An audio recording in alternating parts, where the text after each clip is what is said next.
Island of the Blue Dolphins 25 and 26 because they're both so short. The Aleuts never again came to the Island of the Blue Dolphins, but every summer I watched for them, and early every spring I gathered shellfish, which I dried and stored in the cave where I kept my canoe. 2 winters after they left, I made more weapons, a spear, a bow, and a quiver of arrows.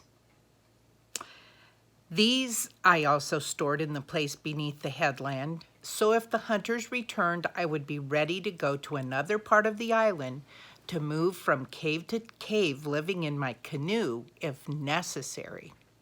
For many summers after the Aleuts had gone, the herd of otter left Coral Cove. The old otter, which had survived the Aleuts' spears, and by now they were aware of that summer was a time of danger, he would lead the herd away. They went far off to the kelp beds of tall rock where they stayed until the first storms of winter. Often Rontu and I would go out to the rock and live there for several days catching fish for Wanani and the others I had come to know. One summer the otter did not leave, the summer that Rontu died. And I knew then that none of the otter who remembered the hunters were left. Nor did I think of them often, nor of the white men, who had said that they would come back, but did not come. Until that summer, I had kept count of all the moons since the time my brother and I were alone upon the island. For each one that came and went, I cut a mark in a pole beside the door of my house. There were many marks, from the roof to the floor. But after that summer, I did not cut any more. The passing of the moons now had come to mean little, and I only made marks to count the 4 seasons of the year. The last year, I did not count those either. It was late in the summer when Rontu died. The days since spring, whenever I went to the reef to fish, he would not go with me unless I urged him to. He liked to lie in the sun in front of the house, and I let him, but I did not go so often as in the past. I remember the night that Rontu stood at the fence and barked for me to let him out. Usually he did this when the moon was big, and he came back in the morning, but that night there was no moon and he did not return. I waited all that day for him until almost dark, and then I went out to look for him. I saw his tracks and followed them over the dunes and a hill to the lair where he had once lived. There I found him, lying in the back of the cave alone. At first, I thought that he had been hurt, yet there was no wounds on him. There were no wounds on him. He touched my hand with his tongue, but only once, and then he was quiet and scarcely breathed. Since night had fallen and it was too dark for me to carry Rontu back, I stayed there. I sat beside him through the night and I talked to him. At dawn, I took him in my arms and left the cave. He was very light, as if something about him had already gone. The sun was up as I went along the cliff. Gulls were crying in the sky. He raised his ears at the sound, and I put him down, thinking that he wished to bark at them, as he always did. He raised his head and followed them with his eyes, but did not make a sound. Rontu, I said, you've always liked to bark at the seagulls. Whole mornings and afternoons you've barked at them. Bark at them now for me. But he did not look at them again. Slowly he walked to where I was standing and fell at my feet. I put my hand on his chest.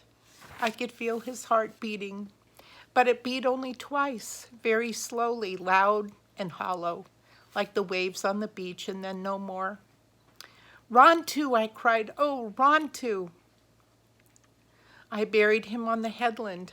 I dug a hole in the crevice of the rock, digging for 2 days, from dawn until the going down of the sun, and put him there with some sand flowers and a stick he liked to chase when I threw it, and covered him with pebbles of many colors that I gathered on the shore. Chapter 26. That winter, I did not go to the reef at all. I ate the things I had stored and left the house only to get water at the spring. It was a winter of strong winds and rain and wild seas that crashed against the cliffs. So I would not have gone out much, even if Rontu had been there. During that time, I made 4 snares from notched branches. In the summer once, when I was on my way to the place where the sea elephants lived, I had seen a young dog that looked like Rontu. He was running with one of the packs of wild dogs, and though I caught only a glimpse of him, I was sure he was Rontu's son. He was larger than the other dogs and had heavier fur and yellow eyes, and he ran with a graceful stride like Rontu. In the spring, I had planned to catch him with the snares I was making. She wants another dog, and she'd like it to be Rontu's son. The wild dogs came to the headland often during the winter now that Rontu was gone, and when the worst of the storms were over, I set the snares outside the fence and baited them with fish. I caught several of the dogs the first time, but not the one with the yellow eyes, and since I was afraid to handle them, I was forced to let them free. I made more snares and set these again, but while the wild dogs came close, they would not touch the fish. I did catch a little red fox, which bit me when I took her out of the snare. Ooh, I wouldn't want that to happen. Oh my, that would hurt. I took her out of the snare, yet she soon got over her wildness and would follow me around the yard. She had a way, Karana had a way with animals, didn't she? She would beg for abalone. She was very much of a thief. When I was away from the house, she always found some way to get into the food, no matter how well I hid it. So I had to let her go back to the ravine. Often, though, she would come at night and scratch at the fence for food. I could not catch the young dog with the snare, and I was about to give up trying when I thought of the two-lash weed, which we sometimes use to catch fish in tide pools. It was not really a poison, but if you put it in the water, the fish would turn over on their backs and float. I remembered this weed and dug some where it grew on the far side of the island. I broke it up into small pieces, which I dropped in the spring where the wild dogs drank. I waited all day, and at dusk the pack came down to the spring. They drank their fill of the water, but nothing happened to them, or not much. They frisked around for a while as I watched them from the brush and trotted away. I then remember Zuchal, I guess, which some of the men of our tribes used, and it's made from ground up seashells and wild tobacco. I made a big bowl of this, mixing it with the water, and put it in the spring. I hid in the brush and waited. The dogs came at dusk. They sniffed the water and backed off and looked at each other, but at last began to drink. Soon afterwards, they began to walk around in circles. Suddenly, they all lay down and went to sleep. It was kind of like a drug, I guess, like a sleeping pill. There were 9 of them lying there by the spring. In the dim light, it was hard to tell the one I wanted to take home, but finally I found him. He was snoring as if he had just eaten a big meal. I picked him up. Oh, she's so brave. And I hurried along the cliff, being frightened all the way that he would wake up before I reached the headland. I pulled him through the opening under the fence, and I tied him to it with a thong and left food beside him to eat and some fresh water. Before long, he was on his feet, gnawing through the thong. He howled and ran about the yard while I cooked my supper. All night he howled, but at dawn, when I went out of the house, he was asleep.